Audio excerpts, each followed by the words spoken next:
Hello, Dr. Bishop.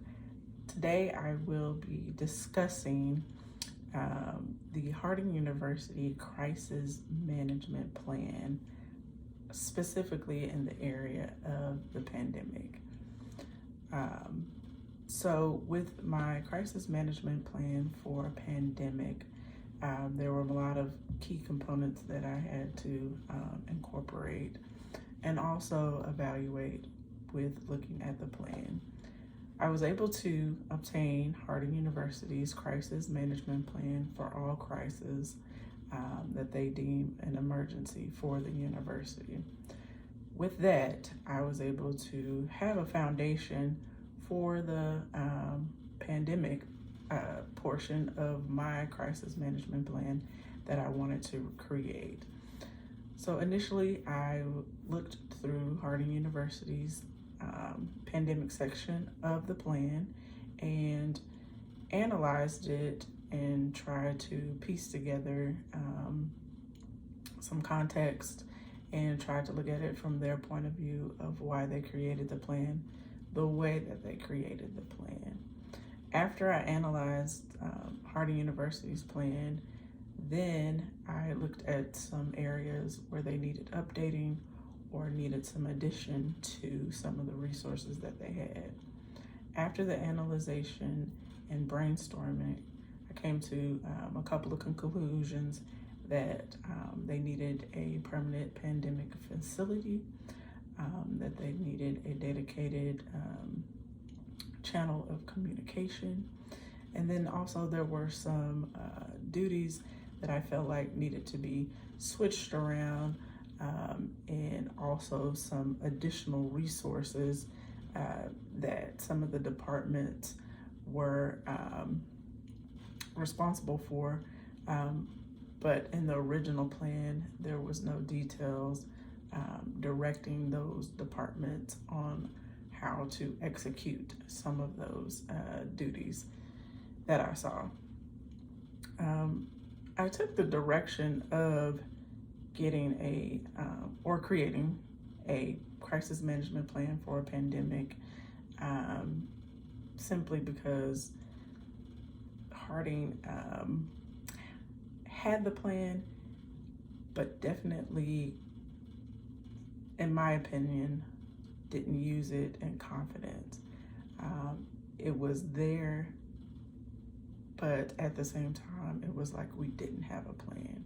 And so I wanted to make sure that this plan was solid and that it can be used moving forward, hopefully not for another 100 years, 200 years, but they will have a plan that is updated and that Harding University can use in the future. Some of the challenges that I faced when I was creating this plan, there was a lot of updating of key information, specifically with the stakeholders, and then also on the emergency management committee.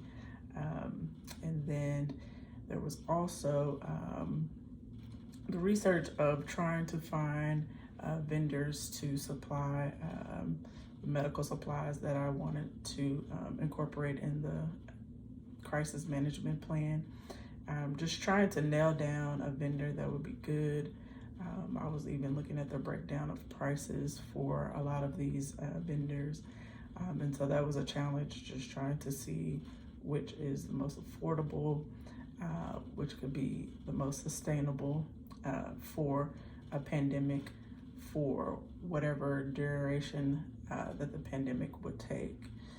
I believe that the plan is very effective now because there are more details added to the assigned duties in the different departments, specifically in student life and with the catering company, Chartwells.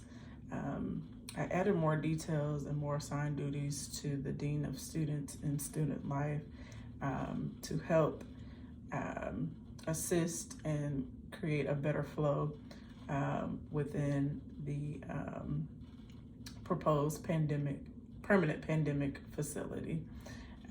Some of the duties are making sure the rooms of the affected students and faculty and staff was updated with much needed toiletries, and non-perishable foods and refrigerators, disposable linens, and things like that. There's definitely some work that still needs to be done with the crisis management plan.